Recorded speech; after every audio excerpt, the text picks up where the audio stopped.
नमस्कार मित्रों, हिमाचल प्रदेश में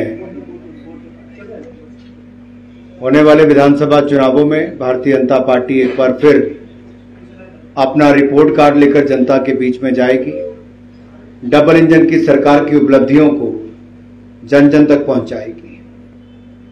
यह हमारा सौभाग्य है कि आज केंद्र में भारतीय जनता पार्टी की सरकार है, प्रदेश में भाजपा की सरकार है और इन दोनों सरकारों ने, डबल इंजन की सरकार ने हिमाचल प्रदेश का चहुमुखी विकास किया है।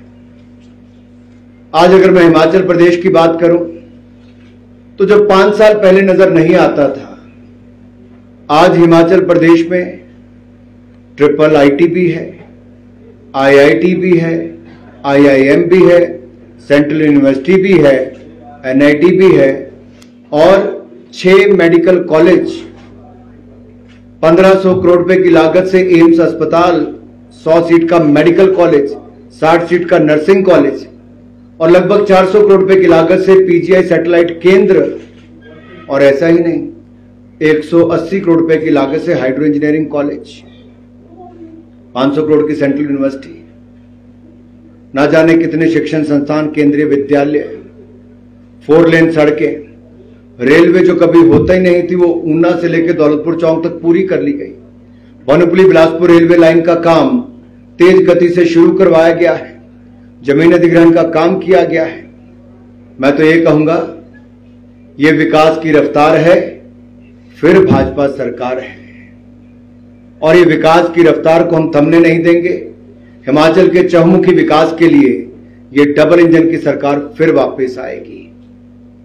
जैसे केंद्र ने आयुष्मान भारत योजना में 5-5 लाख रुपए का इलाज मुफ्त में 60 करोड़ गरीबों तक, जरूरतमंदों तक देने का काम किया, प्रदेश में जयराम जी की सरकार ने हिमकेयर योजना के माध्यम से 5 लाख का इलाज देने का काम किया। केंद्र ने उज्ज्वला योजना के माध्यम से 9 करोड़ बहनों को रसोई गैस का सिलेंडर देने का काम किया, तो प्रदेश ने मुख्यमंत्री गृहिणी योजना माध्यम से रही जो बची हुई बहनें थी उनको भी 3 लाख से ज्यादा को रसोई गैस का सिलेंडर, चूल्हा देने का काम किया।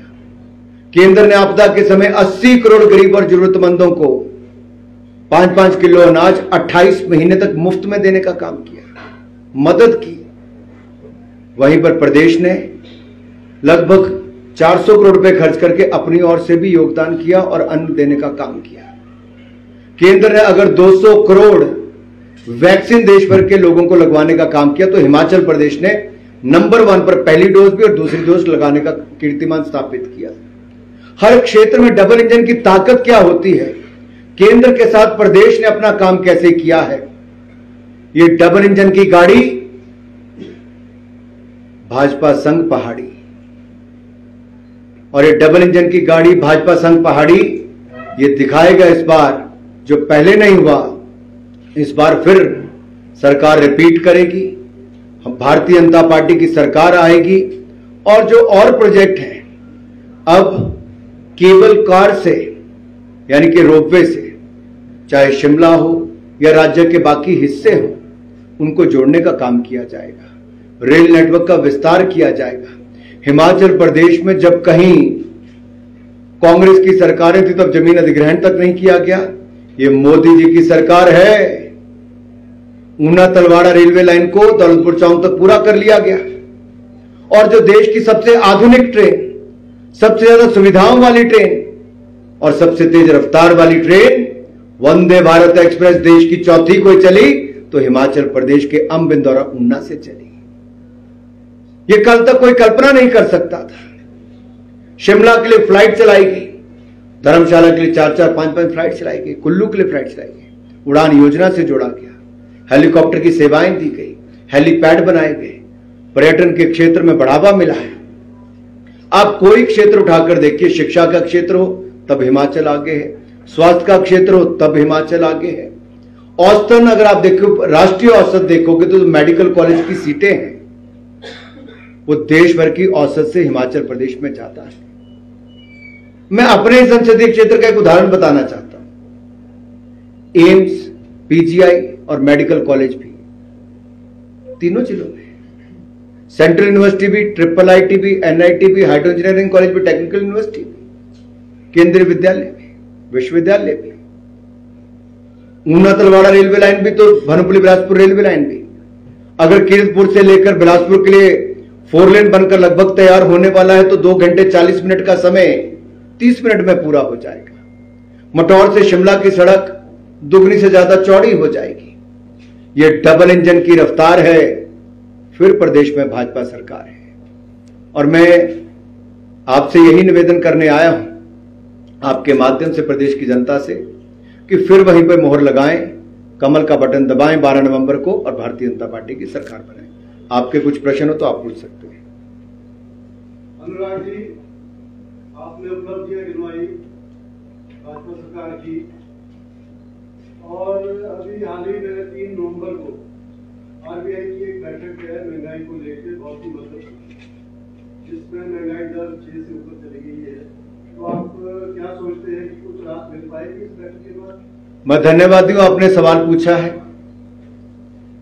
दुनिया भर के आंकड़े अगर आप देखेंगे, जिन देशों में 40-40, 50-50 साल तक महंगाई दर नहीं बढ़ी और एक फ्लैट रहती थी, आज वहां पे 3-3, 4-4 गुना महंगाई हुई है।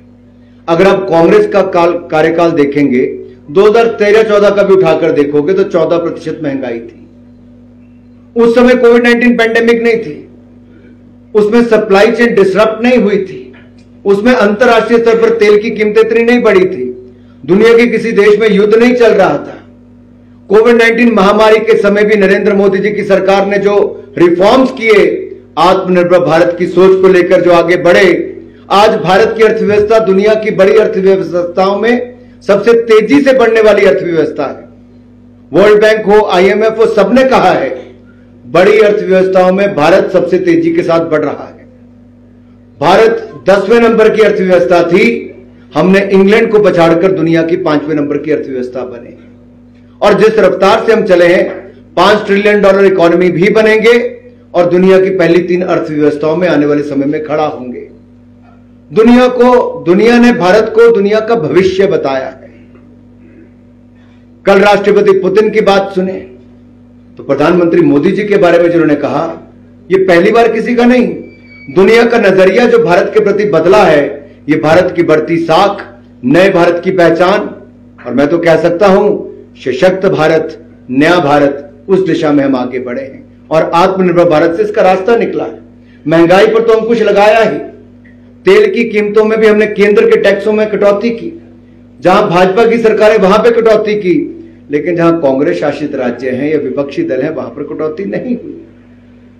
आज मैं आपसे पूछता हूं, कांग्रेस ने वायदे किए थे कर्जा मुक्त करेंगे जो किसानों का, पंजाब में इनकी सरकार थी, 5 साल रही, नहीं कर पाए, राजस्थान में नहीं कर पाए, छत्तीसगढ़ में नहीं कर पाए, 5-5 साल सरकार के होने वाले हैं। ये तो झूठे वायदे करने वाले हैं। इन्होंने हिमाचल प्रदेश में भी कहा था हर घर से एक सरकारी नौकरी देंगे, 5 साल सरकार में रहे, कितनों को दी? कांग्रेस आज उसका जवाब नहीं देती है जी। ये चुनाव से पहले केवल कोरे कागज भरवाते हैं, डेटा इकट्ठा करते हैं, उसके बाद प्रदेश को पिछाड़ने का काम करते हैं। आउटसोर्स कर्मी नाराज हैं, ओपीएस कर्मचारी नाराज हैं, सरकारी कर्मचारी खुश नहीं है। ऐसे में जो कर्मचारी डोमिनेटेड देश है उसमें क्या मानते हैं आपकी कितनी मदद मिलेगी? अगर आप पूरे हिमाचल प्रदेश को देखेंगे, छोटा सा हिमाचल प्रदेश, हमारे कर्मचारियों ने, हमारे अधिकारियों ने बहुत बड़ा योगदान दिया है कोविड-19 के समय भी, और हिमाचल प्रदेश के पिछले 5 वर्षों में प्रगति के समय भी। वो हिमाचल की तरक्की का एक हिस्सा रहे हैं और आगे भी हिस्सा रहेंगे। हमारे कर्मचारी हमारी सरकार की और प्रदेश की रीढ़ है।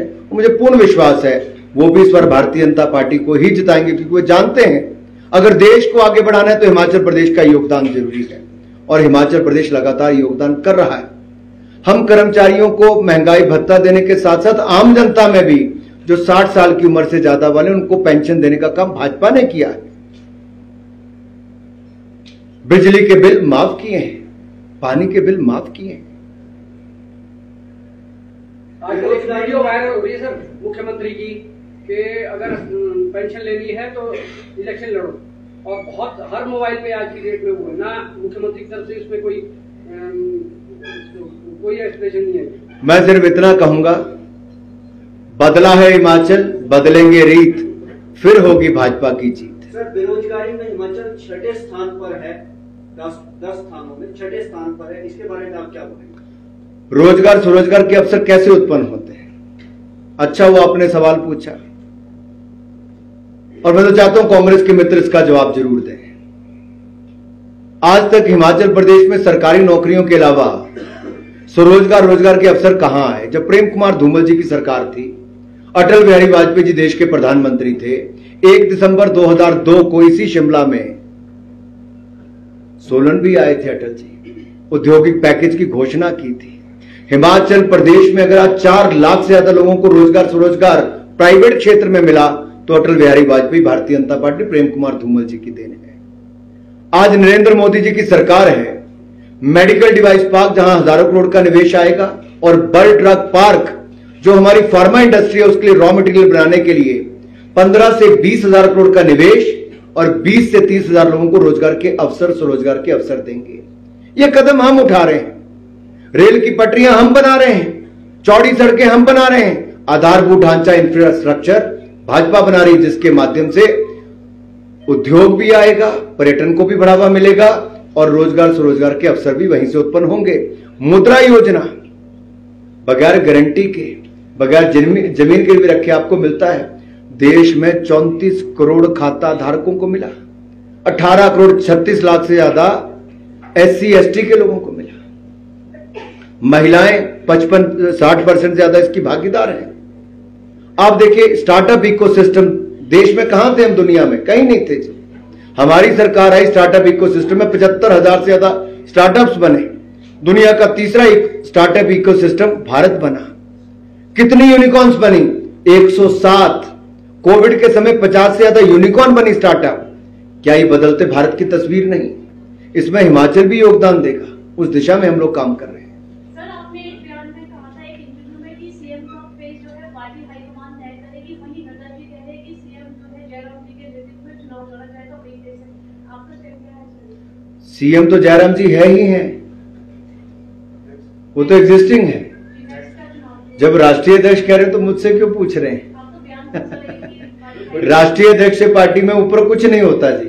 अनुराग जी, आपने बोला कि दोबारा सरकार आए जो विकास रुका हुआ है, जो और बड़ा विकास जैसे रेल का एक्सटेंशन हो, लेकिन कांगड़ा और पठानकोट के बीच जो चक्की ब्रिज है वो रह गया, तो वो बना ही नहीं। 2 महीने हो गए, वहाँ ट्रेन चल नहीं रही है, वहाँ के लोग थोड़ा नाराज है। और दूसरा, कांग्रेस की चार्जशीट आ रही है, उस पर भी थोड़ा बता दीजिए। देश भर के बहुत सारे राज्यों में अगर बारिश उस ढंग से हुई, उसमें हिमाचल को भी नुकसान हुआ, और जब कोई पुल ढहा तो उसमें ऑल्टरनेटिव व्यवस्था की जाती है। वो रेलवे विभाग उस दिशा में भी प्रयास कर रहा है, हमने उनके साथ इस विषय को उठाया भी है और उस पर तेजी से काम भी होगा। और दूसरा जो आपने कहा चार्जशीट, जिनके अपने काम ऐसे थे वो दूसरों पे चार्जेस क्या लगाएंगे? जिनके अपने नेता भ्रष्टाचार में डूबे हुए दलदल में भ्रष्टाचार के, वो कांग्रेस के लोग किस पे आरोप लगाएंगे? जिनका राष्ट्रीय नेतृत्व बेल पर हो, वो चार्जशीट देने का तो मॉरल अधिकार ही नहीं रखते हैं। और उनके देश और प्रदेश के नेता, ऐसी हालत है जी, वो चार्जशीट क्या देंगे?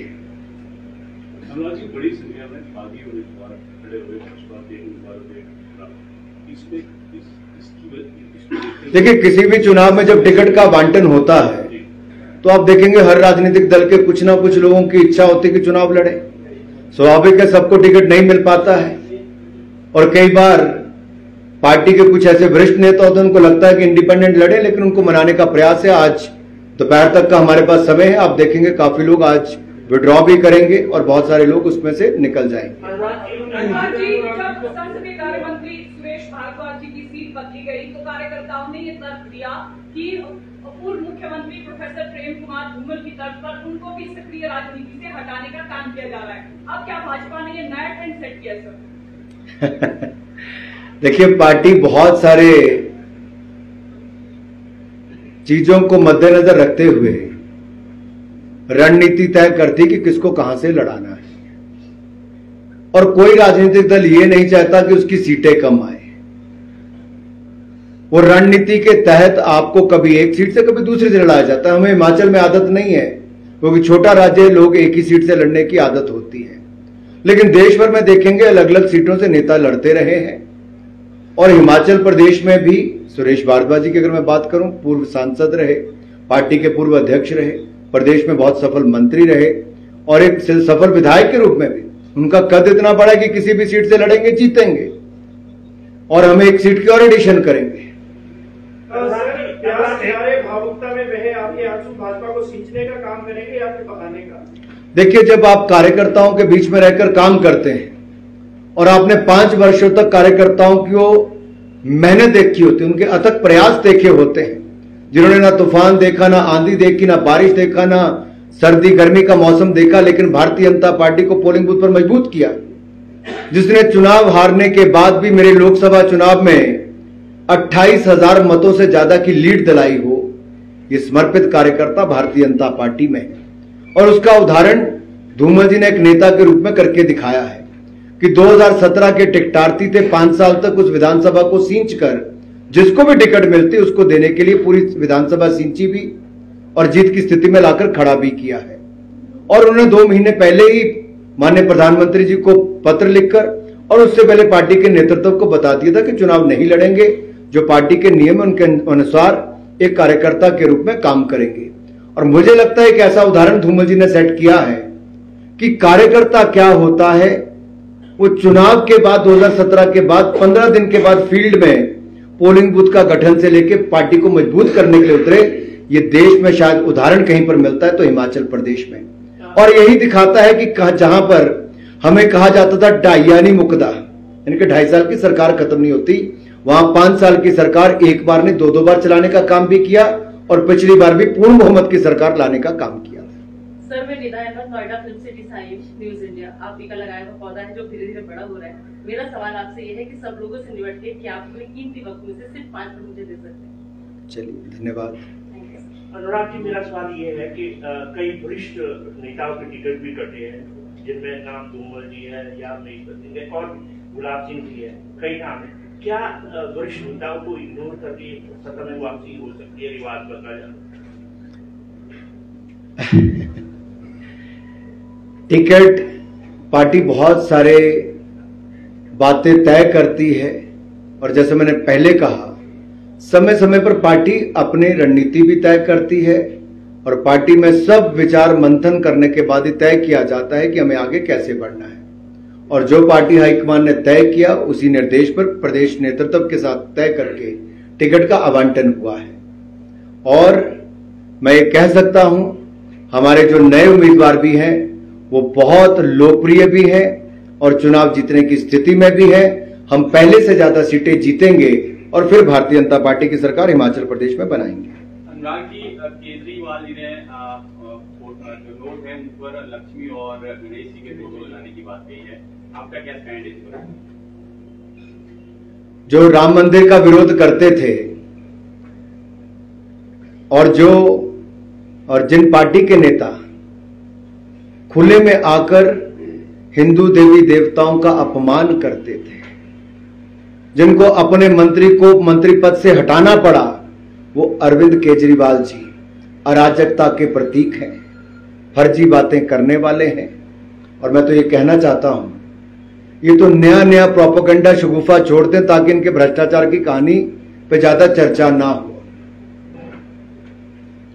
मैं आपसे पूछना चाहता हूं, अरविंद केजरीवाल जी, दिल्ली में मौलवियों को तो आप 18,000 रुपये साल का देते हो, मंदिर के पुजारियों को, गुरुद्वारे के ग्रंथियों को, चर्च के पादरियों को भी क्या आप 18,000 रुपये प्रति वर्ष देने का काम शुरू कर रहे हो? क्यों नहीं दे पाए? ये फर्जीवाल हैं जी, ऐसा ही होता है। फर्जी वाले जो हैं यही काम करते हैं। आखिरी प्रधानमंत्री 2019 के चुनाव में उन्होंने बोला था कि वोट ड्यूटी बढ़ाए गए अप्रैल की, और पीछे बागवान सड़कों में भी थे, तो 1150 करोड़ का जो प्रोजेक्ट था हॉर्टिकल्चर का, वो 650 करोड़ को 650 करोड़ का कर दिया गया। कि किस तरह इस डैमेज को दूर करेगा नहीं, हमने लगातार देखिए वर्ल्ड बैंक का हो या बाकी प्रोजेक्ट, हमने बागवानी के क्षेत्र में बहुत काम किया है जी। उत्पादन भी बढ़ा है, हमने खरीद भी बढ़ाई है और हिमाचल से लगातार शानदार काम हुआ है। जहां सड़कों की समस्या थी हमने उसको भी दूर करने का काम किया। आगे भी बागवान के माध्यम से प्रदेश की आय भी बढ़ती है और बागवानों की आय भी बढ़ती है। हम देश भर में भी कृषि और बागवानी के क्षेत्र में बहुत हमने काम किए हैं। दुनिया भर में खाद के दाम 3 गुना ज्यादा बढ़ गए जी। दुनिया भर में 3 गुना ज्यादा दाम खाद के बढ़े। हमने हिंदुस्तान के किसानों पर खाद के दाम नहीं, दबाव नहीं पड़ने दिया। 2,30,000 करोड़ की सब्सिडी केवल इस साल यूरिया की है और उसके अलावा हमने पीएम किसान सम्मान निधि से किसान के खाते में 6,000 रुपए की मदद हर साल करने की काम किया। 11 करोड़ के लगभग किसानों को उसका लाभ मिलता है। 2,20,000 करोड़ से ज्यादा की मदद हम किसानों को उसमें कर चुके हैं। प्रधानमंत्री फसल बीमा योजना का हमने 30% फसल बर्बाद होगी तब भी आपको मुआवजा मिलेगा, यह भी बदलाव कर दिया। हजारों करोड़ के मुआवजे दिए, इसमें किसानों बागवानों को लाभ भी मिला है। और मैं आपको विश्वास दिलाता हूं, ये जो हमने किसानों की आय को दुगना करने की बात कही, लागत प्लस 50% हमने ये दे भी दिया है। और एमएसपी में भी दलहन तिलहन पर तो 75-80% से ज्यादा पे हमने उसके दाम भी बढ़ाए और जो गेहूं वगैरह पर हमने उसमें 50% से ज्यादा के दाम भी बढ़ाने का एमएसपी का काम किया है। हिमाचल प्रदेश में बागवानी के क्षेत्र में नए और बड़े प्रोजेक्ट हम लेकर आए हैं। न केवल अपर हिमाचल बल्कि पूरे हिमाचल के अलग अलग जिलों में जो जो बागवानी के क्षेत्र में किया जा सकता है वो करने का हमने हरसंभव प्रयास किया। इंपोर्ट ड्यूटी जितनी मैक्सिमम हो सकती है जी उतनी है। जितनी इंपोर्ट ड्यूटी लग सकती है रूल्स के हिसाब से उतनी है। हिमाचल के सेब के लिए ट्रांसपोर्टेशन कॉस्ट ज्यादा आती है जी। आजकल 2 दिन से एक वीडियो वायरल हो रहा है, उसमें मतलब सरकार के मंत्री, मैंने वीडियो देखा नहीं, देखूंगा तो चर्चा करूंगा। चलिए आगे। और किसी का कोई प्रश्न हो तो सर, प्रदेश में जिस तरह से बागियों को बिठाने में ऐसा पहली बार देखा गया कि राष्ट्रीय अध्यक्ष और केंद्रीय मंत्रियों को खुद आना पड़ रहा है। क्या लगता है कि प्रदेश का नेतृत्व सशक्त नहीं है या फिर केंद्र से इजाजत नहीं है उनको अपने स्तर पर इस तरह के काम करने की? भारतीय जनता पार्टी के पास नेतृत्व है। मोदी जी दुनिया के सर्वाधिक लोकप्रिय नेता हैं, तो आते हैं। हिमाचल प्रदेश को माइक बंद कर, हिमाचल प्रदेश को अपना दूसरा घर मानते हैं। दूसरा बंद कर दो, इको कर। हिमाचल प्रदेश को मोदी जी अपना दूसरा घर मानते हैं और जब भी हिमाचल प्रदेश आए ऐतिहासिक रैली यहां पर हुई, उनका स्वागत अभिनंदन हुआ। मोदी जी ने दिल खोलकर हिमाचल को सौगात दी है। और जो बाकी केंद्रीय मंत्री भी हैं, हमारे पास तो 8 साल की केंद्र की और 5 साल की प्रदेश की सरकार है जो बेदाग है, भ्रष्टाचार मुक्त है, सुशासन युक्त है। हम जनता के बीच में सिर उठाकर जाते हैं, कांग्रेस वाले नहीं जाते। हम विकास करते थे, कांग्रेस विरोध करती थी। हम एम्स लाए, पीजीआई लाए, सेंट्रल यूनिवर्सिटी लाए, कांग्रेस ने रोकने का काम किया, जमीन नहीं देने का काम किया। हमने चहुमुखी विकास किया, कांग्रेस ने चौतरफा विरोध किया है। प्रदेश को तय करना है विकास वालों के साथ कि विरोध वालों के साथ चलना है। 5 साल पहले सरकार बदली, पिछले 5 साल में हालात बदले, तो अब क्यों सरकार बदले? अनुराग जी, एक सवाल आपके डिपार्टमेंट से है, मिनिस्ट्री से, कि आप आईएमटी मिनिस्टर है, क्या हिमाचल में दूरदर्शन और आकाशवाणी को और एक्सटेंशन करने का कुछ है? हमीरपुर में आकाशवाणी केंद्र को रेनोवेट करके नया स्टूडियो, डिजिटल स्टूडियो सब कुछ दे दिया गया है। और जैसा मैंने पहले भी कहा था, हम 24/7 डीडी को करने वाले, मैंने आपके सामने पहले भी कहा और वो बनकर वो भी तैयार हो गया। आचार संहिता लग गई, नहीं तो शायद अब तक उद्घाटन हो चुका होता और आपको समर्पित कर दिया होता। अनुराग जी, कल 30 तारीख को जो है वो 68 विधानसभाओं में विजय संकल्प रैली की जाएगी। कितना पुष्टापुष्ट से मिलेगा पार्टी को और प्रचार में कितनी गति मिलेगी? देखिए, एक तरफ कांग्रेस है जहां पर भारत जोड़ो यात्रा में भाई बहन भी जुड़कर इकट्ठे नहीं चल पाए, और यहां पर भारतीय जनता पार्टी है जहां पर 68 के 68 विधानसभा क्षेत्र में विजय संकल्प अभियान चल रहा है। वहां भारत जोड़ो के बजाय कांग्रेस छोड़ो अभियान चल रहा है। भाई बहन को इतने दिनों में इकट्ठा नहीं देखा गया। यहां पार्टी के सारे नेता इकट्ठे मिलकर विजय संकल्प अभियान में चले हैं। यही अंतर है भाजपा में और कांग्रेस में। और जहां तक आप आम आदमी पार्टी के बारे में पूछ रहे तो मैं यही कहूंगा, पड़ोसी पंजाब में जाकर देख लीजिए, 3 महीनों में 70 से ज्यादा हत्याएं हो गई, गैंग वॉर शुरू हो गए, कानून व्यवस्था चरमरा गई। उनका स्वास्थ्य मंत्री घोटाले के चक्कर में, भ्रष्टाचार के चक्कर में 2 महीने में इस्तीफा देना पड़ा। और दिल्ली का स्वास्थ्य मंत्री अरविंद केजरीवाल जी का 4 महीने से जेल में काटता रहा। और उनके शिक्षा मंत्री शराब घोटाले में पाए गए मुख्य आरोपी के रूप में, और अरविंद केजरीवाल जी किंगपिन पाए गए शराब घोटाले में। ये फर्क है। कांग्रेस और आम आदमी पार्टी भ्रष्टाचार में डूबी है, तो दूसरी ओर भारतीय जनता पार्टी ने ईमानदारी के साथ केंद्र और प्रदेश में सरकार दी है। ये डबल इंजन की सरकार है, बहुत तेज रफ्तार है, फिर भाजपा की सरकार है। मित्रों, आप सबका धन्यवाद। कृपया